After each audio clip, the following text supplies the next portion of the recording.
আসসালামু আলাইকুম, নমস্কাৰ। 2005 চনৰ 3 অক্টোবৰ তাৰিখে অসমৰ ভূমিত হজৰত মৌলানা বদৰুদ্দিন আজমল কাছিম সাহাবৰ নেতৃত্বত AIUDF দল ভূমিষ্ঠ হৈছিলে।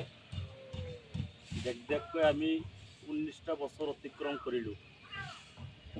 আজি 3 অক্টোবৰ 2024 তাৰিখ দলৰ 20তম প্ৰতিষ্ঠা দিৱস। গোৱালপাৰা জিলা AIUDFে কেইবালানি কাৰ্যসূচী হাতত লোৱা হৈছে।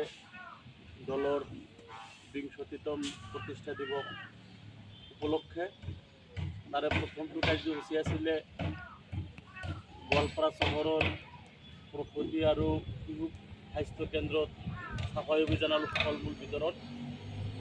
আমি এতিয়া দলৰ পতাকা উত্তোলন কাৰ্যসূচী হাতত লৈছোঁ। আমাৰ মাজত উপস্থিত আছে কেন্দ্ৰীয় কমিটিৰ প্ৰশাসনিক সাধাৰণ সম্পাদক তথা AIUDF বিদায়িনী দলৰ দলপতি বিলাসীপাৰা পশ্চিম বিধানসভা সমষ্টিৰ সন্মানীয় বিধায়ক হাফিজ বছিৰ আহমেদ কাছিমি সাহাব।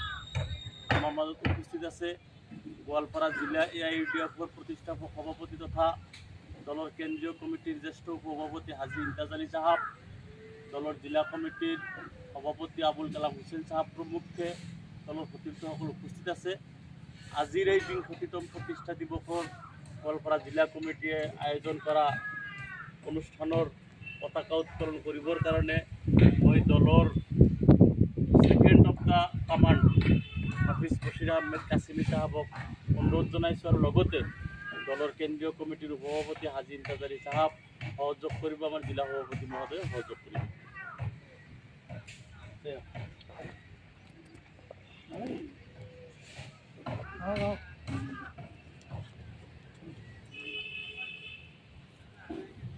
গাঁঠি দিয়া চাইড টানব লাগিব।